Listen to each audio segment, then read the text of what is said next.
we go. It's yet another episode of House of Decline. This time, Steven is gone this week, but in his stead, we have the wonderful Will. Hello. And he has come to talk to us primarily about the most recent Canadian election, which was a week ago and pointless and lame, and everybody's already forgotten about it. But it's funny, so we're going to talk about it because there's some choice candidates, some choice things going on, and Will knows his way around Canadian politics. I know things. I've seen things. Yeah. And then we'll talk about other shit too. But so Will, what's your most primary take on the most recent Canadian election? I actually had an entire note series here. I have like 7 bullet points. you have so start with number one. Number one, back to nothing, baby. Back to nothing, baby. Back to nothing. Just empty void. For those not in the new, Trudeau was elected again, even though he called a snap election himself. Like a couple seats shuffled around and nothing happened. So back to nothing. More like True Dat. Yeah. That's terrible. Yeah, True Dat back. True Dat. Yeah, absolutely. True Dat. Pure nothing. I mean, it's wonderful to see the government spend $600 million, and it's just like watching the state experience the same thing that I am in sort of entering my 30s. Mm-hmm. This pure existential crisis, and it's beautiful. I love it, really. But you're gonna spend so much money. You're gonna spend $600 million on your Blu-ray rig, and you're gonna buy every Blu-ray. You could have used that $600 million to buy every Blu-ray. You could have bought every Criterion. You could have bought every I don't know, what's a rare Blu-ray. What would the rarest Blu-ray be? I would assume it would be like Shrek 3 on Blu-ray. Shrek 3 on Blu-ray. Yeah. What about snuff films? Can you get snuff films on Blu-ray? Serbian film on Blu-ray. Yeah, but like do you think like the snuff producers nowadays market to Blu-ray and they got to go to the Blu-ray factory and be like, what is this for? It's not murder. Definitely not murder for rich perverts. Maybe they have Blu-rays for snuff films. I feel like they're more like MP4 types, like deep compression. Yeah. Video probably. Artifacts. Everybody looks like they're turning into reptilians. Yeah. David Icke is having an entire field day watching a snuff film. They're delivered on hard there's drives. Reptiles. There's absolutely. It's True Detective season 1, maybe they're dressing in reptile masks and then having their way with people. I never saw that. I'm still watching the Gilmore Girls. Oh, the Gilmore Girls is great. It's exactly like True Detective season 1 in that it grapples with, existential parent issues. Like if Rust Cole's daughter never died and just moved in with their mom, it would be Gilmore Girls. Okay. I'll take your word for it. But speaking of Gilmore Girls, a real Rory Gilmore is Justin Trudeau. He is a Rory Gilmore. He is a Rory Gilmore. He's like if Rory, didn't fail at journalism and eventually just kind of rose to prominence based on their family name. So Lorelai in the Gilmore, Lorelai's mother is some sort of rich person, right? Yeah, they're like rich wasps from Connecticut. Okay. And they just do wasp shit. I think if she went up the DC wasp ladder, she would be the American equivalent to Justin Trudeau. Oh, absolutely, yeah, without question. A failed daughter of a failed daughter. She is a failed daughter. Yeah, but he's only a failed son, even though he failed upward. I mean, it's nice to see that, like, and I mean by nice to see, it's really fucked up to see that it's almost like Trudeau always looks like he's losing in the polls in every election, and then comes a blackface photo, and it like just fucking rockets him to success. It's every time, yeah. He's the most uncancelable man. There's a new photo, and it's like that was election day, and every like, person over 40 was like, "Fuck it, I'm voting red now." There we go. You got me. Yeah, well, I think the reason why this one didn't work because it appeared to be from the same Aladdin party as the previous ones, although this one was in color, so it was evident just how awful it was. I mean, that's not even the Aladdin is not even the worst one. The worst one is when he's just being a black guy and he has a huge cock in his pants. And Oh, is that's there? I haven't seen that you haven't photo. seen that one? That's the worst No. one. No, Oh it's a gosh. really weird. It's I'm not much of a Canadian expert then. Now you I gotta my you got credentials are in are completely sus. you have to collect your rare Justins. We're doing an NFT of every Justin Trudeau blackface photo. You know, as And someone who comes from a Dutch background, it's really nice to see Dutch representation by Canadian Prime Minister. yeah, he's gonna do Zwarte Piet. They're having to Zwarte Piet, yeah, they're having to hold him back from doing Zwarte Piet. Well, that's Oh, how they won Kitchener and Waterloo, right? Like those were ridings that the NDP could have had, but they didn't have a guy in blackface. they didn't go for the full Zwarte Piet. They didn't. No, It they didn't do capture it. the imagination of that culturally Dutch voter base in Kitchener. They needed that, yeah. And, Hey, didn't that Nazi die in Kitchener this week? yes, he did. What was it, Horst Uberlander? Yeah, the most Nazi name imaginable. He was 97 years old and participated in some Abteilung or whatever, some Sturmscheit for Zucker. But yeah, but then the story about that was it 680 News that wrote the very whitewash headline of former Nazi commander dies peacefully in hospital surrounded by loved ones. I'm pretty sure 680 News went with the tweet, press F to pay respect. Yeah. Yeah. They went with they didn't go full Nazi sympathy, but they went slight Nazi sympathy. Like, I'm not saying the newspaper has to publish. I don't know. What's the ethics of that? If you're a journalism person and like the family submits an obituary, but I guess they had it as a headline too. They were trying to make it news, or were they trying to make people angry? Listen, I'm not going to beat around the bush. They had a fucking intern do that tweet. Like, that's unpaid labor. That's what happens when you had Serb checks coming out, okay? Now you get fucking pro-Nazi 680 News tweets, okay? Because everybody's like, yo, fuck this shit. I'm not going to work. Yeah, sorry for your loss, Nazi man. Goodbye. Like, it's probably just some Zoomer, like, gecked out, living their life, man. Living their best life. Okay. What would a Nazi have to do to like gain sympathy for people for that headline to be appropriate? How many babies would he have to save? How many Jewish babies would the Nazi have to save? Oh, that's a good question. Well, what was Oscar Schindler's Factory? What did they make again? Shells, artillery shells. Oh, okay. But they didn't. They didn't work. I don't know. They made Teslas. Yeah, the original exploding. The original IED. You have to do it. Unfortunately, everything nowadays, you need like a good comeback story. You can't just like get worse. So you'd have to do something really, really bad, and then have this like nice redemption arc, and then Barry Weiss would, do some sort of Medium article about you that would get recirculated by people with blue check marks in their names. So that's how you do it. If you were to do it, who's had a really good redemption arc recently is Mrs. Alia Banks. Oh, what did she do? Oh no, she did nothing except she's very funny. She's an insane person. Well, she's not an insane person. Well, I shouldn't say I knew that. she did the animal slaughter and.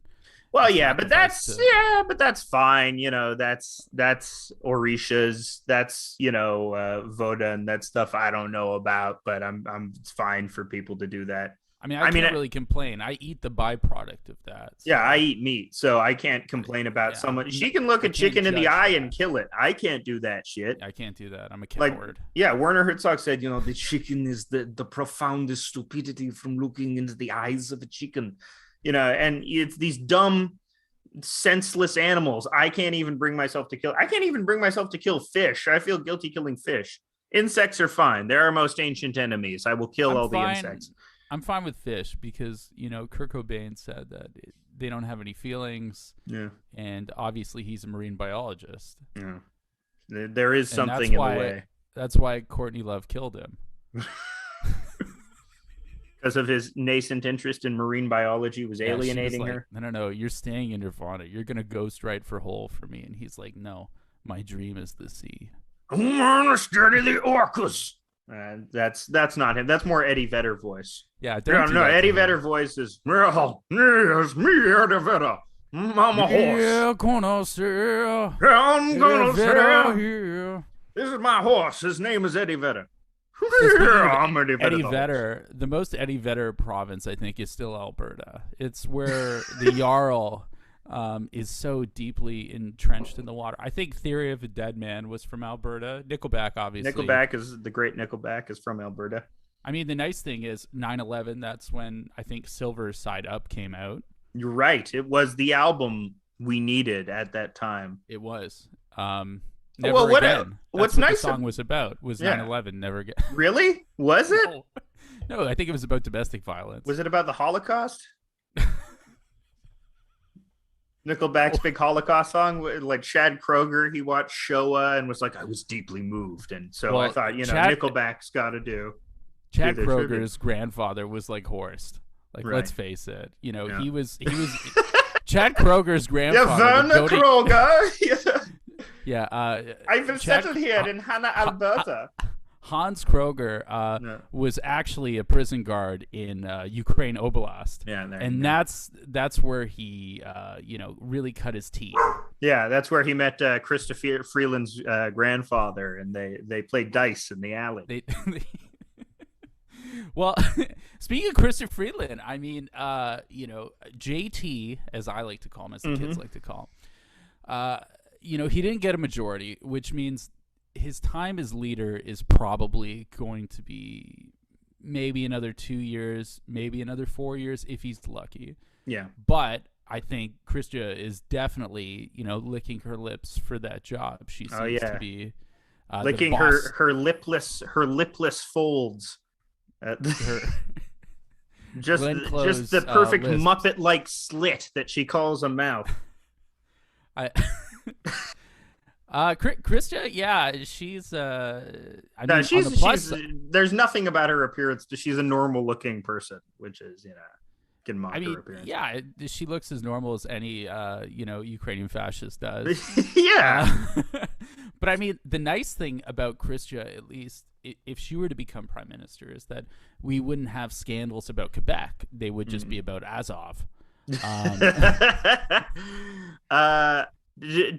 think we've discussed the Ukrainian Nazi statues on the show, but for people, just an update: the Ukrainian Canadian Congress, in concert with Christopher Freeland, who is sympathetic to their cause, have collaborated, which is a good word to use. Very apt. Yeah, on a number of Ukrainian Canadian Congress has statues in cemeteries, in suburban Toronto, 2 statues dedicated to the fighters of communism, and a lot of these guys were Nazi collaborators and just straight up Nazis themselves. And the one you specifically referred to, Azov, his name comes up again and again when you're talking about, there's a lot of Ukrainian Nazis that we pay homage to in public art around this area. Well, and obviously the battalion that in the present Ukrainian civil war, the Azov battalion is the Ukrainian neo-Nazi battalion that we fund using our sort of NATO resources and our tax dollars. There you go. So it's upsetting. I mean, if you want to do some research, do your own research, as the PPC would say. You would look up, and they have a Schwarzson as their actual logo. So they aren't beating around the bush. Like, these guys are no kidding Nazis, and we fund them.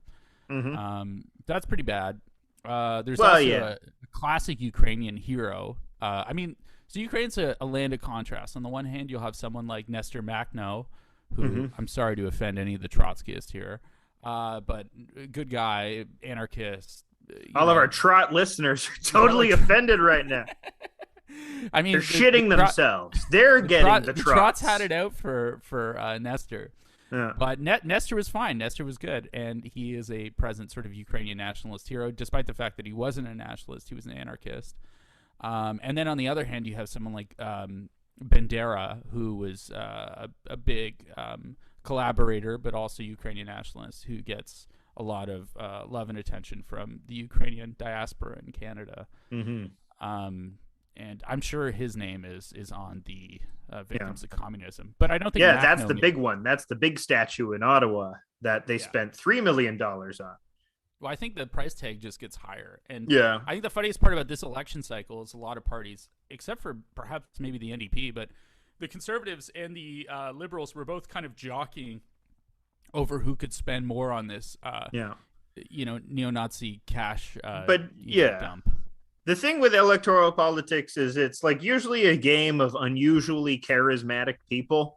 And Trudeau's charisma has fucking waned because of all the broken promises and his general perception as being this blackface frat boy, this unthinking rube. And Aaron O'Toole is just like a void of charisma. There's nothing.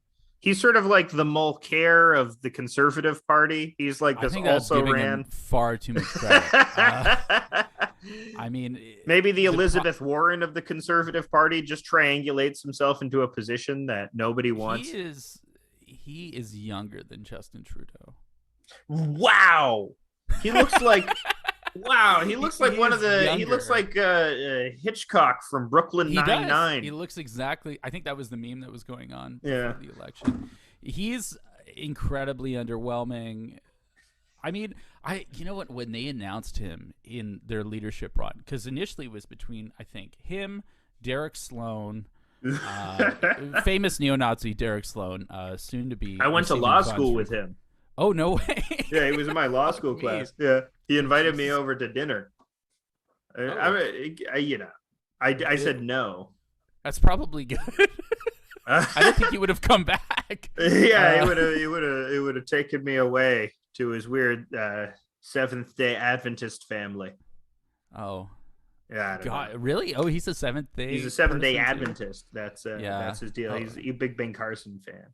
Oh, wow. He would eat a huge, gigantic bowl of muesli every Civ at Pro least he class. was regular. I mean, that's what they're obsessed with. That really? The Kellogg's. You know about the Kellogg's in Michigan, right? No, I don't know about the Kellogg's. Yeah, the Kellogg's of the Tell me cereal more. fame. They were Seventh-day Adventists, and they operated a sanitarium, and they were health nuts, and they They just also wanted were to get the anti-masturbation advocates. Yeah, Okay. a lot of it was very, very fecal based. A lot of it you gotta be pooping right. You know, if So you're they're not the pooping right, original- you're not living right. They're the original shit posters. Excellent. Excellent. And And then- Derek Sloan comes from a nice long, A nice long ropey line of shit posters. Yeah, nice. Oh gosh, I mean, and you keep breaking my train of thought here.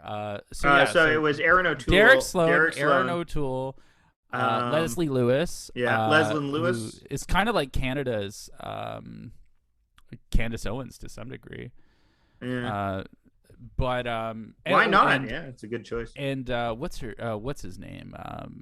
Peter MacKay.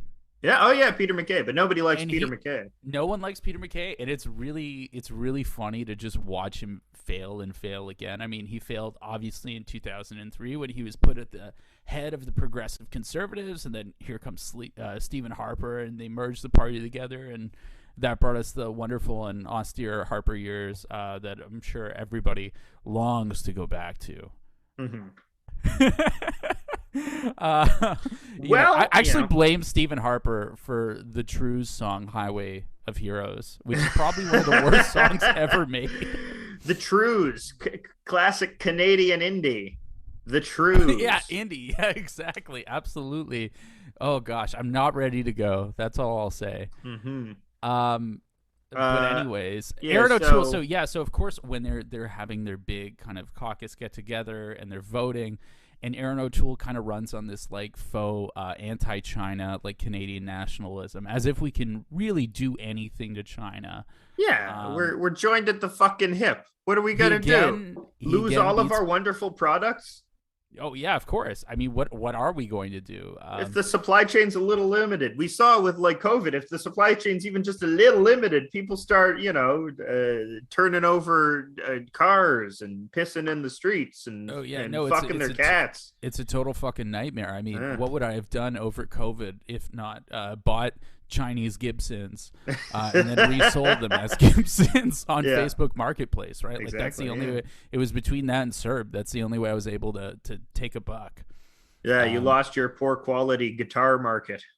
Well, I mean, at that point, listen, if someone picks it up on Facebook Marketplace, they hand you, $1,400, and 9 times out of 10, they're some old boomer who just wants to be Jimmy Page. Yeah. They just want to be Sex Bachman pest and Turner all, Overdrive. Yeah. Yeah, Jimmy Page was a sex pest. I mean, they were all, go to the annual rock star meeting and say, "Hey, who did statutory rape in the '70s?" And they all raised their hand. And you feel, David Bowie fucked 14-year-olds. Oh, that's the hardest L. Yeah, that's the hardest pill to swallow. That is the hardest loss. Yeah. Is it the hardest loss to statutory rape? I can't enjoy these guys anymore because of statutory rape. I don't know. Bowie's music's a little statutory rapey. It's kind of why I like it. No comment there. But yeah. At least with a band like Van Halen, they had consensual sex, I think. Probably not. I mean, I don't know. They haven't been canceled. They would have been canceled by now, I think. You think have they? I guess they haven't done anything. I'm pretty sure. Alex, I guess they were just insane drug addicts. They were just dudes rocking. I don't know. They were rocking too hard. I don't know. Really, Van Halen is just the logical extension of Led Zeppelin if they didn't read, Lord of the Rings. Mm-hmm. Like if you just took all the good parts of Led Zeppelin. Do you think how many Bowie fans do you think are like genuinely moved against him because of the knowledge of his I think none sexual relationship with Lori I don't think Maddox. Anybody is who is it, like even now. Yeah, nobody cares. He gets a complete pass. Yeah, no one cares about Page either. Like Page gets a pass. No one cares about Steven Tyler. They all did it. Mean, Aerosmith is never going to sit in the same tier. No, well, I don't think now it's time for me to defend Aerosmith. please defend Aerosmith. No, I'm not going to defend Aerosmith. Well, Aerosmith, they are not a rock band. They're a pop band that uses guitars. And if you understand them in that fashion, if you understand them as more of an inheritor of or something more akin to like Big Star than Led Zeppelin, which is I don't know, probably. I feel like you're doing Big Star so dirty right now. Am I? Is Big Star that good? Is Big Star that good? No, probably not. Big Star. I feel Big like really I'm dying. No, they're good. I like Big Star. I think they're a little overrated. Anyways, or they're in the same continuum as like dumb rock, like Kiss as well. Dumb rock. No.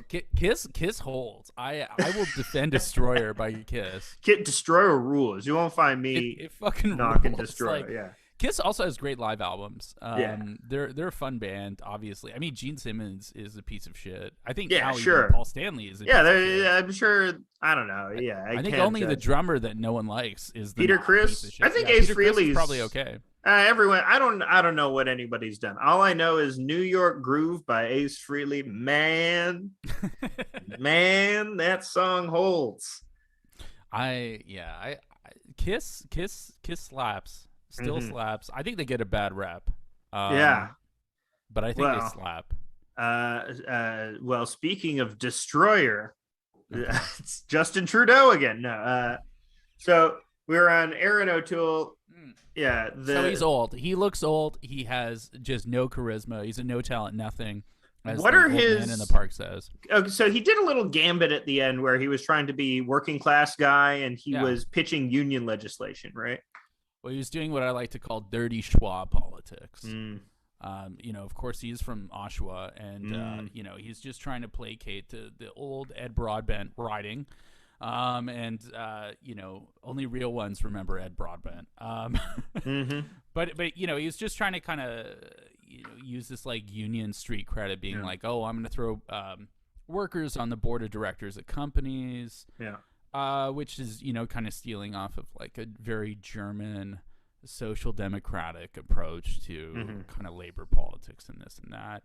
I mean, I think those were pretty much non-starters anyways, and they were just kind of this weird way for him to pivot on Rust Belt anxiety, trying to do like a Trumpism, but without any of the owning the Yeah. libs or any of the Well, fun because of it, that's right? the PPC's. That's the PPC's That's domain. the PPC is too powerful after this. I think They got a lot. They they're too got powerful. 5%, right? They got way more than the fucking Green Party, which So I is wrote last here. election Elizabeth May creamed them. But this and the other story Oh, is the tragedy of Anime Greens. Paul. Oh God. The absolute Well, tragedy of Anime Paul. what at a time? Where do we go? Okay, Let's so start with the rise of the PPC.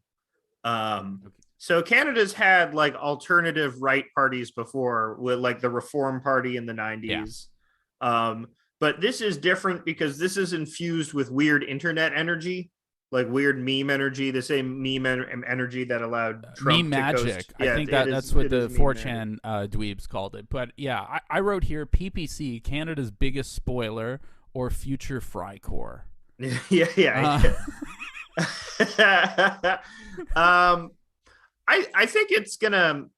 I think there's going to be a pivot where, not unlike the Reform Party, the PPC is just going to get reabsorbed back into the larger Conservative Party after the Conservative Party moves right to meet them. I think that's probably what's going to happen in the future. It could be the case, although I do see like, and this is very anecdotal, but every person that I knew in high school who was a total fucking idiot Mm-hmm. supported the BPC in this entire run. Like Mm-hmm. the biggest fucking idiots were Mm-hmm. they just love it. They love it. And it doesn't matter that nothing the PPC says is remotely true. And I'm not even talking about the vaccines. Vaccines and vaccine passports aside, I mean, it was other things like just, understanding the charter. Yeah. Just basic civics went Yeah. completely fucking out the window with that party. Like, But yeah, it's not about that. It's about puffery. no, obviously not. Yeah. But it was the fact that they were able to really just get fucking people on board for this shit.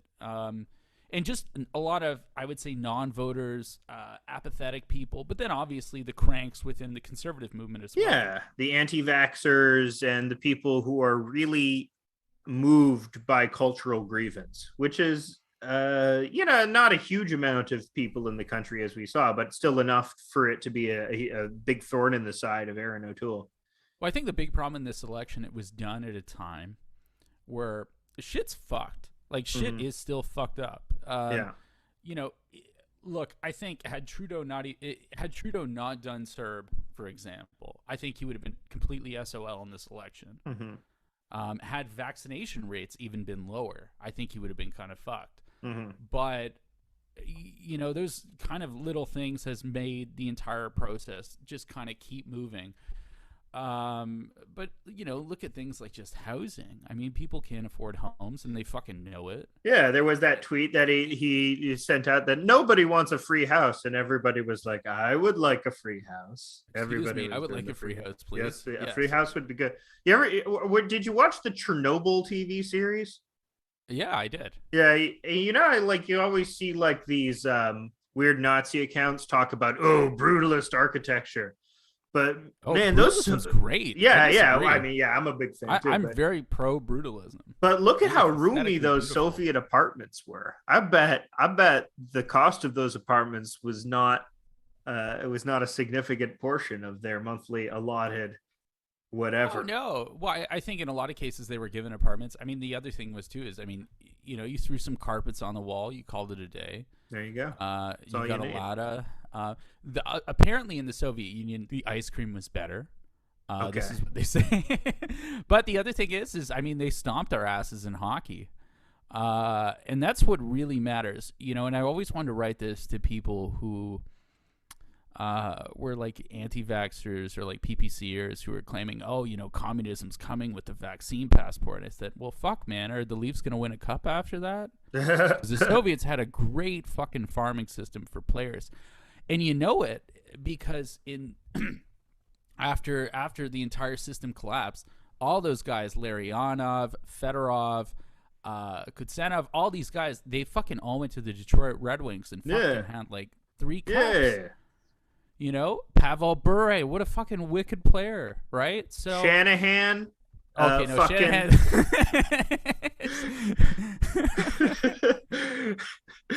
What did Shanahan do? He was just Canadian. He was Uh, just he he was was just he's just from London, Ontario. He was on Shanahan. Atlanta He was Knights. no, yeah, no. But I'm saying Shanahan, Fedorov. It's the Fedorov. Irish Russian connection. Yeah. It's the most powerful connection in the world. Very, very drunk. Yeah, That's it. there But you actually, go. they say this about Russian Drunk and hockey. very literary. But what they say about Soviet hockey in particular, it was closer to ballet, and that people could make passes and And just that it was no fucking players would be there. gay. Yeah, well, for some it was, but I Nah. mean, Russian hockey gave Don Cherry his first fucking stroke, right?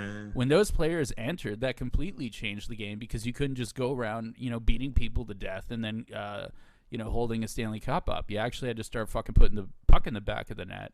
Yeah, Because because they were using. But that was Don Cherry's old the 76 Philadelphia Flyers starting line strategy, which is just to punch people in the throat constantly. Well, yeah, I mean, it ended Bobby Orr's career, right? He got punched in the throat too many times. I think they punched him in the D. Really? Well, he had knee issues. That was the end of. I thought they said punched him in the D. I thought they were constantly nut tapping Bobby Orr. Well, I'm sure that happened as well. But yeah, it's outside. We're all nut tapping each other. Oh yeah, without I mean. You think how many times do you think Don Cherry's nut tapped people? Think he does a lot of nut taps? Oh, 100%. He's not. The dead real yet. question is how many times Ron McLean was nut tapped by Don Cherry? I think Don respects him too much. He's the only man he respects is Ron McLean. Well, actually, that's not true. He does not respect. Don Cherry can respect anyone that he can nut tap and that doesn't wear a visor. Yeah. Those are his two, issues. Really, if the NDP wants to get back to its roots, it's just got to ban visors in hockey. That will really. Get those rural voters out there. It's just get rid of the visor. Well, if there's any success story of this election, it's the NDP, which gained a seat. One seat, but it lost a couple seats too. Yeah. It lost Hamilton Stony Creek, which that's a big NDP one for a long time. Yeah, that's a sad one. St. John's, I think, also, but it picked up some seats in BC. Jagmeet improved his turnout. There were more votes in this time around than there was in 2019. But again, where do they go? He has hit a bit of a ceiling. I think he would be more popular if the electoral system changed. Actually, there was one thing I want to say about the Tories is that, I do wonder, are they going to pivot right? If they pivot right, they're still fucked in the next cycle. If they pivot to the center, they're still fucked in the next cycle. Really, the only thing for them is electoral reform. Yeah. That's the only way, because, they won the most amount of votes. I think they need to find a way. My diagnosis, my shitty, non-informed diagnosis for the NDP is when you see Jagmeet doing all the TikToks and he's the TikTok candidate. It's cringe. It's cringe, but cringe. He's posting cringe. I don't think it works. But he's clearly targeting the youths. That's his beat, right? And it's in the same way, very much reminds me of the ill-fated project of Bernie Sanders, who you can blame on a lot of stuff. Yeah. But the thing that I blame most is that young people don't show up to vote. That's just a fact. Or they fight with you on Canada Left Facebook groups and tell you to vote Communist Party when they only run 8 candidates in the whole fucking country. I voted Communist because I'm a loser. No, then it is funny. Hez Bolsonaro on Twitter called them the Joshua for Congress of Canada, and I was like, oh no. Wait, actually? Yeah. No. That's fucking. Yeah, he actually said that. It was fucking brutal. It's a fucking brutal insult. You got taken down by a guy that they had to drain poop out of his nose. Oh no, not Bolsonaro, the Twitter user. Not literally Bolsonaro. Bolsonaro doesn't have an opinion on the Communist Party of Canada. Nor do I think Bolsonaro knows about Joshua for Congress. It would be interesting if he knew about obscure left-wing internet celebrities. You never know. Bolsonaro is extremely online. Yeah, he's got nothing to do in that hospital. He's back in the hospital again. Actually, yeah, that's another news story that came out this week that people ignored. Is like for the 7th time, Bolsonaro's in the hospital for COVID. I think he just needs to get daily COVID injections at this point. He's more COVID than man. I would feel bad for him if he wasn't such a fucking piece of shit. Yeah, yeah. Who cares? Who cares about it? He's a powerful fash weirdo. Yeah. Well, just even like a weird, like it's like fascism without like purpose. Yeah. It's just like, I don't know. But isn't that like the power accumulation of power for power's sake is the very essence of fascism? Oh, no. I listen. I'm not gonna talk Gramsci or any of the let's talk Graham. Let's be fucking bitches. Let's be rich fucking cunts. No, but it's like looking at like Eastern European fascists. I always find them the funniest because it's like you'll literally have like cables that you can read between like the Nazi high command and like von Ribbentrop and people like that about being like, yeah, we're just gonna like starve them and use them as free workforce because they're Untermensch, and then like wind the clock like 70 years later, and there's guys like, no, we're actually white though. The Vikings settled here in Kiev, like, and it's like, no, dude, they weren't talking about you. You aren't included in this fucking club. You fucking idiot. Yeah. But you see this over and over again. I think it's because and Brazilian fascism is kind of in that same fucking thing. Yeah. Like, you're not in the club, man. Like, you're not in the club. Yeah. Well, there's this intense colorist and racist aspect to it as well.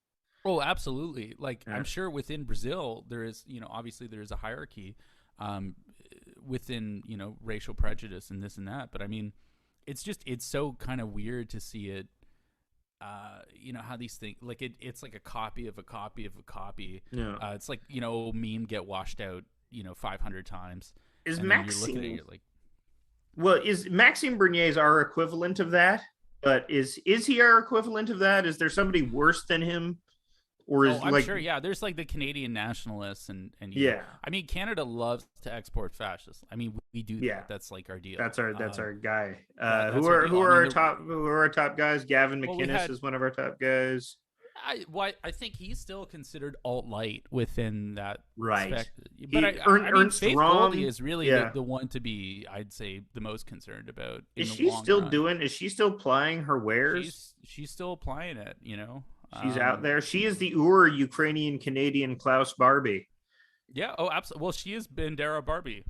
Yeah. That is her deal. And I do wonder exactly, because she has a lot of money at her disposal. And I think that's the thing to really watch about these people is that, like, if they can be, financially ruined or whatnot, in the case of Richard Spencer, right? Like, Richard Spencer's completely toast now. Like, I don't think he really has much of a leg to stand on. Or even Milo, where you just make it incredibly expensive for them to speak anywhere because anytime they show up, it's the Antifa brigade. Yeah, I mean, they're toast, right? Like, you're not gonna come back. But someone like Faith Goldie, who has a lot of independent wealth, and we know that she's independently wealthy because she went to Harvard College. Havagal. I can't pronounce it. Havagal. Havagal. We're going to play some field hockey down at Havergal College. Yeah, we're going to have tea time on the field. We're about to do race crime at Havergal College. We are going to arrange the girls. We are going to arrange the girls in a very specific way at Havergal College.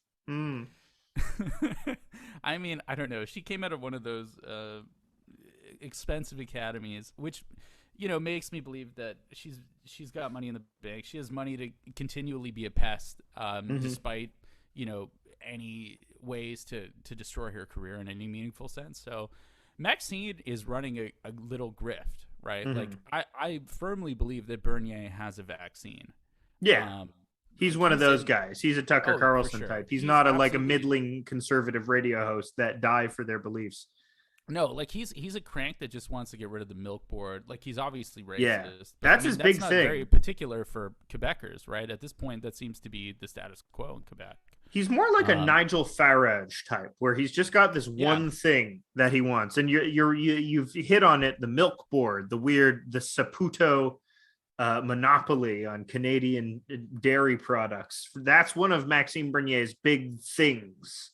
He hates that. he hates $4 milk, and I think a lot of people do. Like, I don't Yeah, think that's a completely unreasonable hatred. cheaper milk. But He's just everything drinking else it by is the terrible. gallon, you know.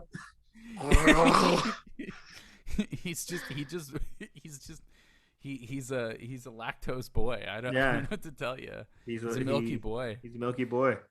But yeah, He's daddy milkers. but again, like, Maxine's also a bit of a fail son, right? Like, his father uh, was the MP for that seat before him, Yeah. until he lost it. So I mean, Mm-hmm. again, we get kind of these like shithead legacy politics in Mm-hmm. Canada that just kind of haunt us Mm-hmm. forever. But one person who wasn't a legacy was Annemie Paul, and I don't know. I feel like at first I was like marveling at her lack of political acumen, but it really seems like she was set up by the party apparatus to fail. Like there's for lots of in ways that weren't her fault. I mean, I don't even know with the entire Green run up. I mean, I know a lot of people on the farther side of the left were really rooting. I forget the name of the other candidate that was running for the leadership race. Dimitri Yeah, Lascaris. who is running? He is for actually a the bona fide left wing type of guy. Oh, absolutely. Yeah, I'm not. I wouldn't take that away from him. But then he got kind of attacked over the whole Israel Palestine thing.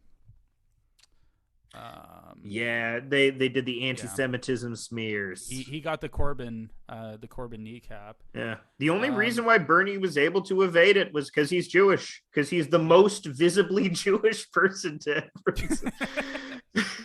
yeah, no, I mean, he was lucky in that sense. Yeah. It That's didn't it. matter, Yeah. unfortunately, for him. But in the case of that whole Green leadership runoff, that, and of course her being kind of the more as they like to call the Tories on bikes, right? That's what we call the Green Yeah. Party, right?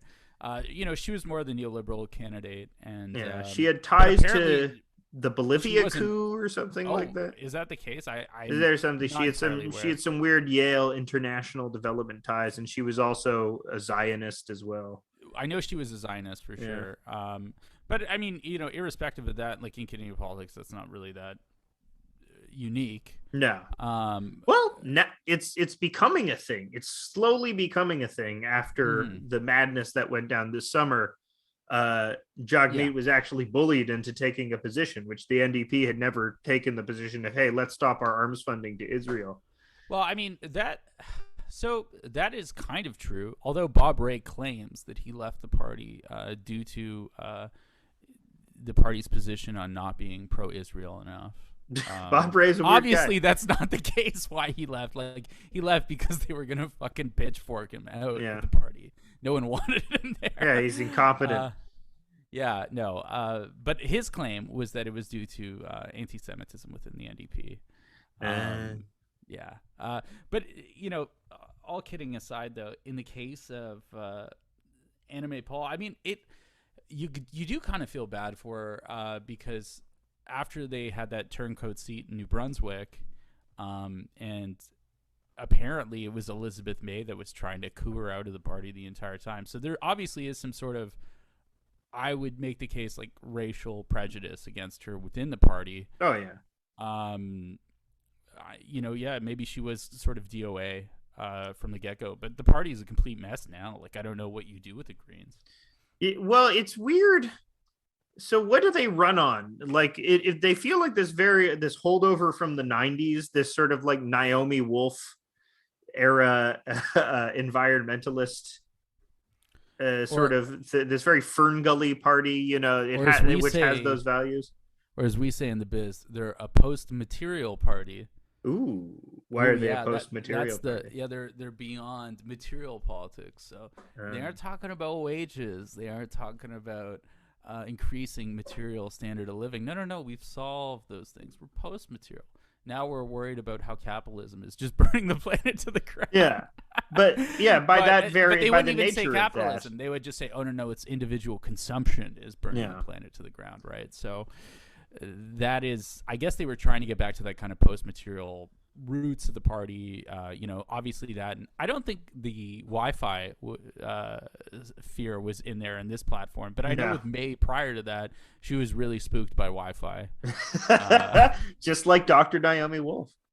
oh, is she also a Wi-Fi She's spooked lady? by 5G. Yeah, she Oh, says okay. that she 5G hurts people. No, is she also concerned about male sperm count? Because that's another kind of piece of hokum that's That's popular with, I'm yeah, sure. I'm that's like sure the that's kind in of there.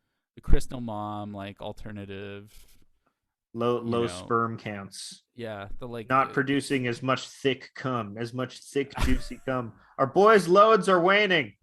Our boys' well, loads are waning. Aaron Brockovich is big on that now. She she's a big she wants bigger loads. Erin Brockovich is a bigger She's loads saying, now, yeah, she's girl. saying there's low fertility as a result of decreased sperm count, and I guess Mhm. they're claiming it's because of microplastics. I don't know any if any of this is remotely real, but It's the same ones that are making the fucking frogs gay. perhaps. I don't know. I don't Perhaps, but there is a bit of like that kind of hokum on both sides. That's where we get horseshoe theory right now. know. Well, okay, so you've hit on something there. As a post-material party, with the Mhm. Green Party, who they inherently appeal to are people that don't have concerns about wage because they're like PMC or they have family money. So they Yeah, are afforded more of an ability to focus on the larger scale political ideologies. I think and again, it's usually, ecological considerations that are removed from material yeah. production, right? So it's the idea of sort of having, dealing with climate change without dealing with how we produce things or how our economy is structured. Mm-hmm. And again, I mean, the NDP has a bit of that problem as well. Especially once they're in office. I mean, we saw that in Alberta and we saw that in BC. But the Greens are kind of unique in this sense because they don't offer any sort of material assistance to people if they are No. going to change just, how we produce energy, for example. So in that sense, it's post material. And look, I didn't make the term post material. No. Okay, No. these are made by These are people made who make by far more money than I do. okay. This is in the literature, as they would say. Yeah, yeah.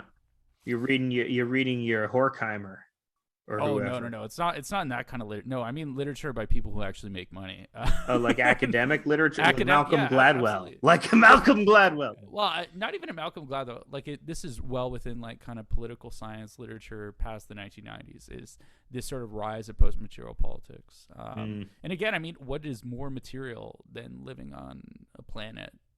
yeah. you know, I don't know how you say it's beyond material politics, but Well, it was kind of a very much like an end of history, like this, like saying, oh well, we're set on liberal democracy, we're set on this sort of capitalism. Perhaps once in a while it has to be reined in, but the mhm. big thing is we have to get the ecological issues sorted, and that's beyond like class or beyond the mode of production or anything like Yeah. that, or who owns that, right? But of course, it's not beyond class because different classes will be affected very differently by Absolutely. I the mean, impending ecological disaster. yeah. Do you have a seawall, and how high?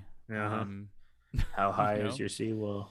or are you going to take climate refugees, or are you going to shoot them, or do what the EU does with refugees when they Yeah. drown in the Mediterranean? And the current Green Party has abandoned all of that class, that the Yeah. enviro class, and it's just very much about, like you said, individual consumption choices. And Individual consumption choice is obviously capping fossil fuel emissions and things yeah, like that. and I'm But not Mr. like, oh, there's no reason to do individual consumption choice. I no, do believe that obviously, individual consumption choice matters a lot, but it's not the only prong on which to attack. You need to attack it systemically as well, well, which yeah, the and I mean, Greens are unwilling to do.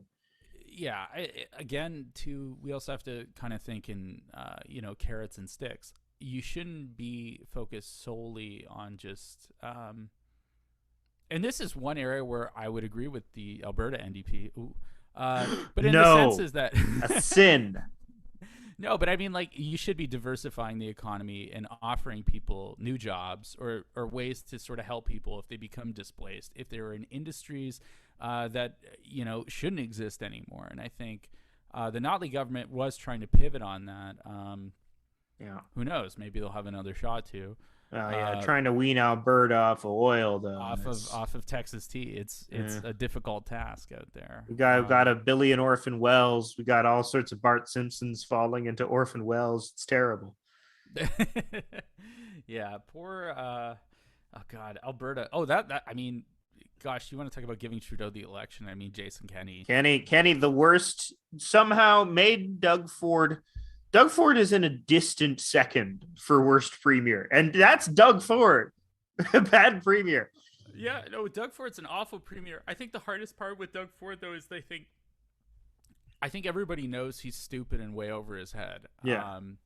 But I think there are a lot of like middle class people, homeowners in particular, that are like starting to feel bad for him, like he's like Tommy Boy or something like that. Like, but he doesn't shed turn... his own base, Yeah. like Kenny does. He doesn't alienate his own. Yeah, I mean, he might start shedding his base a bit. Like, I do wonder in this next cycle, especially with the rise of the PPC, and you do have some of these like kind of crazy backbenchers like Roman Barbera and stuff like that who are going on their own and who are being big anti-vax passports and this and that. I wonder if they'll try to make some sort of conservative run to the right of Doug Ford, and if that would shave off voters, perhaps it would. But again, though, I don't really see the money behind them like the PPC. Like, the PPC was lucky. They had the Irving family, giving them big fat checks. They had their micro donations. So, I mean, they were a bit more organized, but I do wonder if in Ontario, if there's going to be something like that to the right of Doug Ford, especially with the vaccine passport. But who knows? Maybe they'll just get vaccinated and just shut the fuck up. You don't know anymore. Yeah, I also think the hardcore anti-vax movement in Canada is way less pronounced than in America, where it actually has like a lot of steam and backing. I think. I think there's a solid 10% here that are cranks. Yeah, like but a solid 10.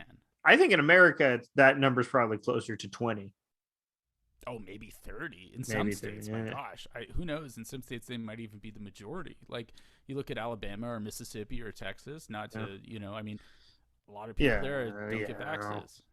The South is fine in many ways. No, great food and a lot of good people. Yes, as food. long as they don't look like me. Whoa! Trying to get too spicy here. We're getting spicy. We're getting in the weeds. We're getting in the spicy weeds. The spicy weeds. What else? We covered all of them except for the Bloc. What did the Bloc did as good as they always do? Actually, Bloc did a little better than they always do. Interesting. Got a few more seats. The Bloc is starting to occupy the same space that the Realmont Creditist Party did back in the day. I don't know if you know much about the. I don't. The Tell me. Social Credit Party.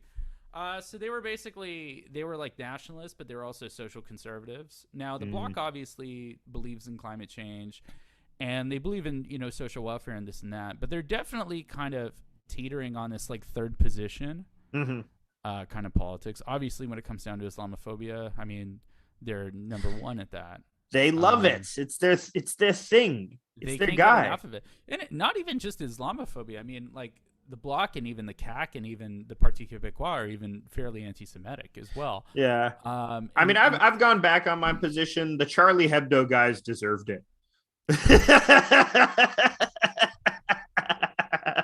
For writing shitty cartoons. The cartoons were shitty. The cartoons were bad. Yeah. They deserved it.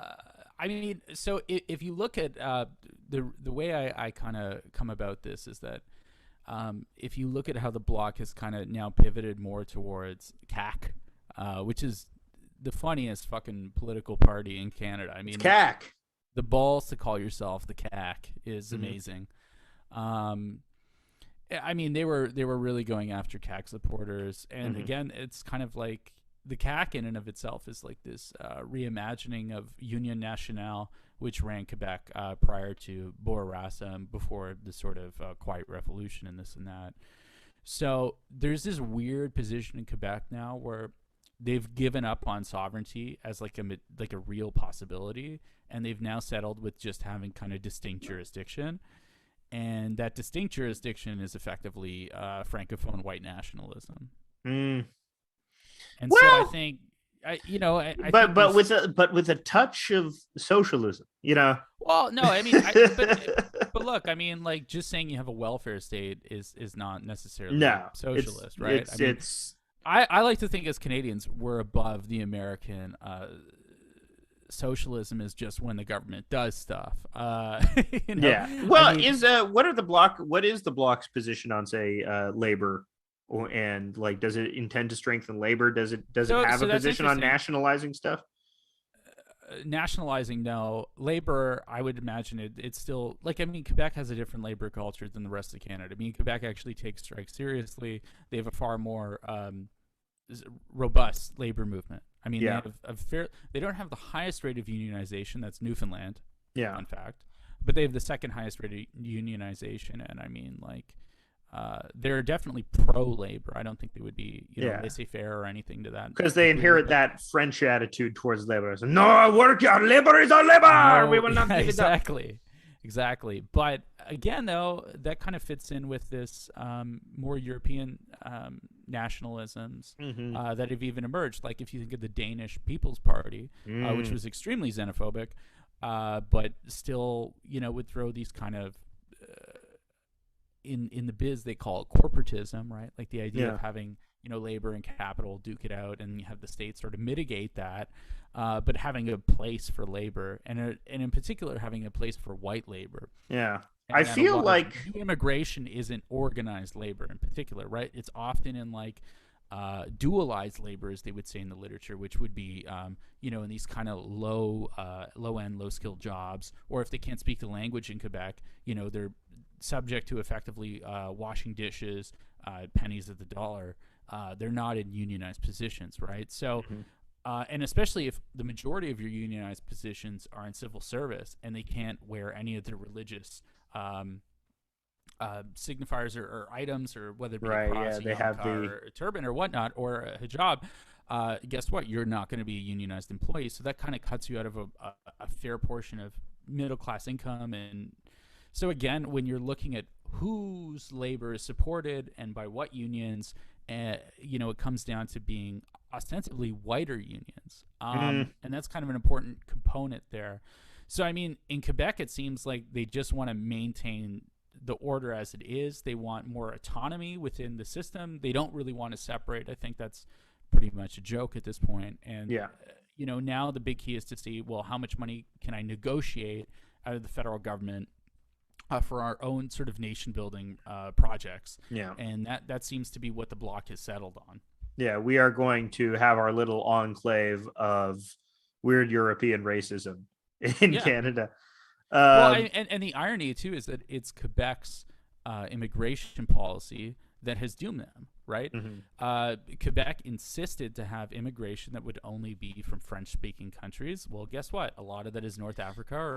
There you go. Yeah, a lot of Moroccans, a lot of Senegalese. Absolutely. And so, of course, Mali, a lot of these people, they come to Quebec, they immigrate, and they say, oh, well, I can speak the language. And then they're like, well, you don't look exactly how we imagine. Oh, no, colonialism is coming back to haunt us. Oh, no. Tabernacle, what the fuck? Tabernacle, So it's one of those things where their own immigration system has kind of screwed them a bit. And the other aspect, too, is that Quebec's immigration system is different than the rest of Canada's immigration in the sense that, for better or for worse, we have a point system, and that means that we inherit every country's, bourgeoisie or fascist sympathizer or whatever. Well, just fleeing Nazis with some gold in their some Nazi gold in their trousers. They came here with nothing but a couple gold bars in their pocket. That's why they called them the Goldie family, actually. Oh. But I mean, Canada's point system, if you look at even a place like Toronto, I mean, you see the point system at play. You see suburbs that are ethnically divided, but Mm-hmm. have bourgeoisie Indian families, Mm-hmm. bourgeoisie new Asian families. I mean, you have a little bit more diversity in that sense. The issue in terms of Quebec is that the immigration that they do take in is typically poor because it speaks French, because French colonies are not typically very affluent, and that creates another drain. So, or well, perceived drain, at least how Quebecers view it, right? So even if you look at welfare consumption, the difference between Canada and Quebec, or rest of Canada, English Canada. There was a great study that was done that said basically English Canadians are more likely to view Indigenous people as being, taking advantage of the system, versus Quebecers are more likely to see new immigrants as taking advantage of the system. Mm. So, I mean, both ways tells kind of a horrible tale about Canadians, right? And their Yeah. prejudice, but it does show that there is actually a fundamental difference between how Quebecers perceive new immigrants versus how English Canadians perceive new immigrants. It's weird that my dad has sort of the Quebec attitude, because my dad is a PPC voter. He's gone very hard right. But interestingly, like when I asked him about the John A. McDonald statue, Mm-hmm. John A. McDonald, or not, or the Ryerson, it was specifically about naming the school Ryerson and changing Mm-hmm. it. Uh, he surprised me by saying, "Yes, I think they should." And it was like, "Whoa, what?" Yeah. And turns out he's very pro-indigenous. He's very pro-land back, and that's his like one Sort of. issue that's traditionally held by the left that he supports So for this is some an reason. interesting thing. So actually, I can say the same thing. I have a boomer father who lives Yeah. in rural Ontario, and now, in all fairness to him, there could be a proximity effect because he lives near a reserve, Mm, and that could be what is fundamentally altering his political opinion. But his how he approaches the subject is he says, "Oh well, the big issue is Pierre Elliott Trudeau and Jean Chrétien, who is Minister of Indigenous Affairs." mm, And he's kind of pulled it in this way of saying, "Well, no, these are the liberals. Look how sick they are," mm, and obviously, the Indigenous people are treated poorly. And I think like there are interesting ways on how that subject matter is being politicized, right? I mean, mm. obviously Justin Trudeau has done a terrible job in Indigenous issues. He's done a Yeah, terrible job worse than on the terrible. It's yeah, disastrous. absolutely. But I mean, really, if you look at the Liberal Party, like historically, like the Liberal Party has not been good on Indigenous issues. I mean, you went to law school. I'm sure you know this. Mm, Going back to the white paper, and then after that, even with the charter, right? I mean, obviously there's a reason why Elijah Harper fucking stopped Meech Lake. I mean, yeah. it was because there wasn't that sort of representation that was in that Well, constitutional well, we document. we pay this lip service to the idea of treating like oral history as good as like legal documents, but we Mm-hmm. don't. Of course, Yeah, we no, don't. absolutely. I Yeah. mean, look at Peter Russell. So Peter Russell, obviously being this kind of long statesman in Canadian politics and writing on the Charter and writing on mega constitutional politics in particular. I mean, he writes this book called Canada's Odyssey, and he says Canada's founded on three pillars: Indigenous persons, WASP, and Mm-hmm. French Canadians. And I mean, Mm-hmm. like, let's face it, there's two parts of that pillar that were completely subjugated by the other. Mm-hmm. And it's created, Indigenous people who are fucking genocided, and French Canadians who almost have internalized subjugation in the strangest way possible. Yeah.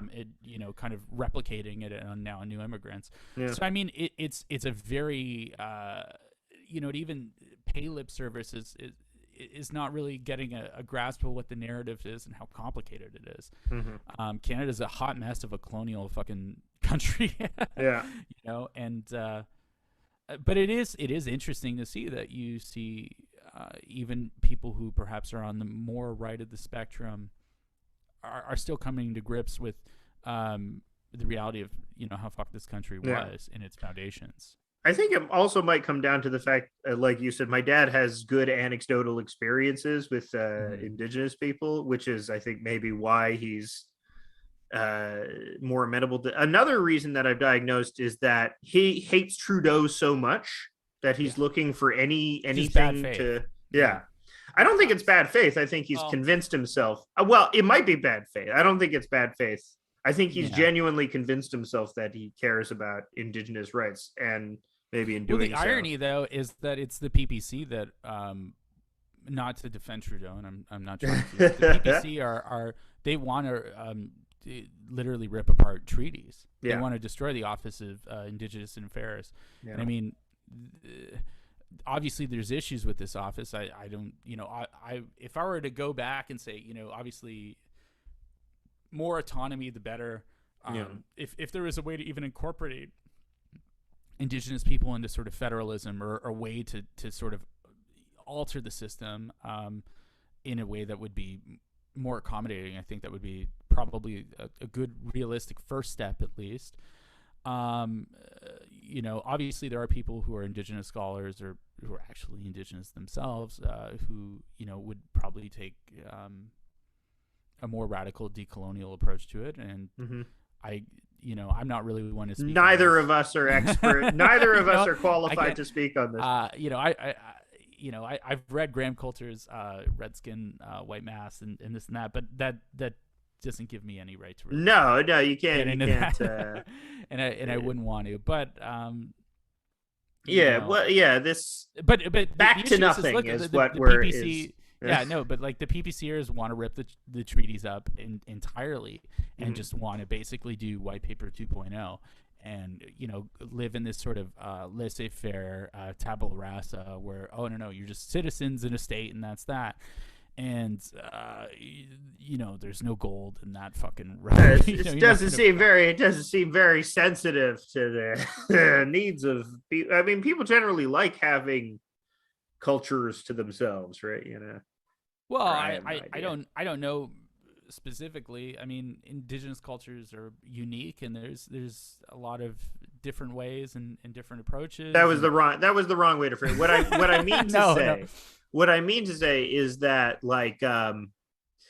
there should be some mechanism by which the government, which is largely dominated by that same WASP culture, even like Trudeau, who is a French Canadian, is a convert to that WASP culture and sort of represents that in the eyes of Canadian. There need to be a way for Indigenous people to meaningfully interact with this system that they still see as this hegemonic evil monster that is hell-bent on their destruction, and in many ways it still is, but in some ways it's not. That's the $1 million question. Like, I don't know how you necessarily broach that, right? And I think there's a lot of Indigenous activists that are pretty much out there and saying, well, you can't. So you get land, you get like the 1492 land back lane and stuff like that, or even stuff like the Oka crisis. Oka crisis, absolutely. I mean, not to be kind of cowardice social democrat, but it is nice to see the NDP at least run more Indigenous candidates. That's a terrible segue from land back. That's awesome. No. But it's that. But it's. I mean, they always get their shit rocked. Poor Mumalek. They did not prepare her adequately for what she would face in the, I'm sure, hellish world of Ottawa. Twitter. Oh my god. But at least Jagmeet Singh, day one we're getting water on the reserves. That's a very easy thing to attack Trudeau on, because it's frankly ridiculous that you can't provide water to citizens that are basically federally protected citizens of this country. Yeah, absolutely. They don't consider that. A lot of them don't consider themselves citizens of this country, but we do. So as long as we're imposing that on them, might as well give them fucking water like you give to other anyone else. Yeah, I mean, I think that's the absolute bare minimum. Yeah. The bare. I mean, it's less than the bare minimum. It's fucking just give them the stuff they had in the Roman days. Well, without lead. Yes, without lead as well. That's important. Important to underline. Honestly, without lead. I feel fucking horrible even talking about this, because I feel it's such a shame on the country, and it's extremely shameful. Yeah, because it affects all of us. And to be honest with you, I hated how I even started this, in the sense that you asked me about the election. And I said, oh well, nothing's gonna change, and I said it in kind of like a really passive, like, oh, haha, shitty first past the post. Yeah. But I mean, if you're an Indigenous person, this is a fucking horrible electoral result. Like, I think this is horrible. And to be honest with you, even if you had the Conservatives win, or if there was any sort of change, it would have still been probably this shitty situation. And I think that's what's deeply upsetting, and fucked up. And it's like, I just saying it's upsetting isn't enough. Yeah. Really. No, well, enough. especially because we've had all of these very horrific reckonings with that cultural legacy because of all the mass graves that were uncovered at the residential I mean, schools. Trudeau called the election after having fucking thousands of kids be dug up. Yeah. And blackface photos, thousands of dead Indigenous children, and he still gets elected. I'm sure this is very disheartening. But actually, back to nothing is kind of a good way to describe it. Back to nothing. It's you can expect nothing from this liberal party. Yeah, no, absolutely. You aren't going to get, like, even these blue checkmark libs online who are saying they were going to win a majority, which was never in the fucking cards. Yeah. Saying that, oh well, now we'll get climate policy and we're going to get childcare. You're not going to get those things. No, it's 18 months. They got to win another election. They'll just run on the same thing. Be like, yeah, they can just coast. Listen, the liberals have been duping people since 2015. Like, I mean, look, we got pot out of it, and that's nice, and I like pot, and everybody likes pot. We all like pot. We all like pot. No one is anti-pot. But they didn't do anything to expunge criminal records. No. Like, these were the actual victims of it, and they did nothing. Yeah.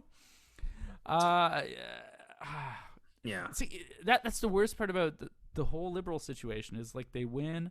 And they win because the system is shit, and they're the natural governing party, as someone like Stephen Clarkson would say, or that this goes into the long sort of literature of Canadian politics, that they big red machine, and they are definitely good at running candidates. They're certainly better than the NDP, who has a terrible time of running anyone in the fucking 905.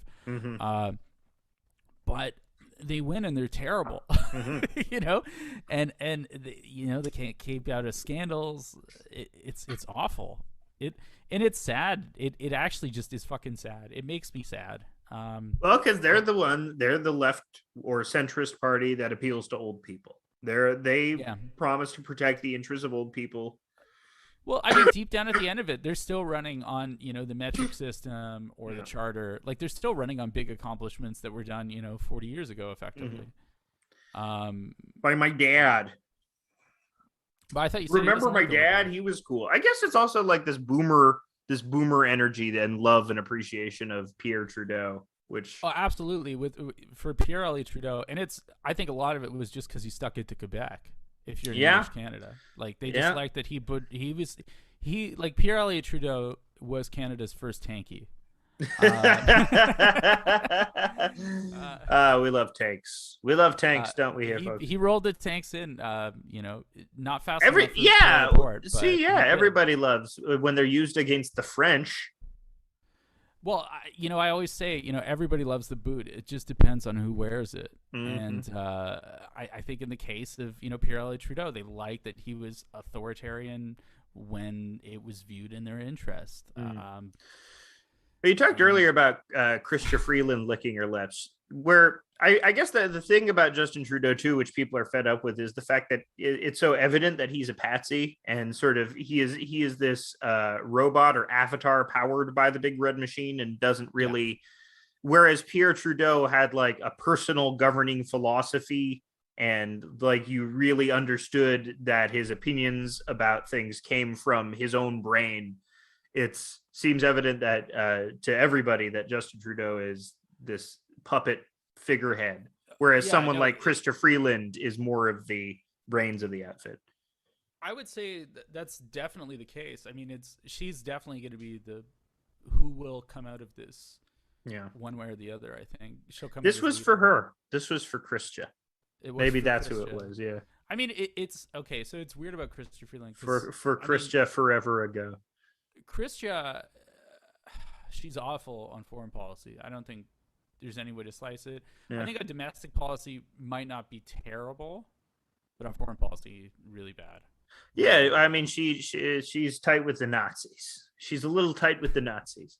Well, tight with the Nazis, but also her stuff in Latin America and supporting the coup in Bolivia, which it was. She was an Añez supporter.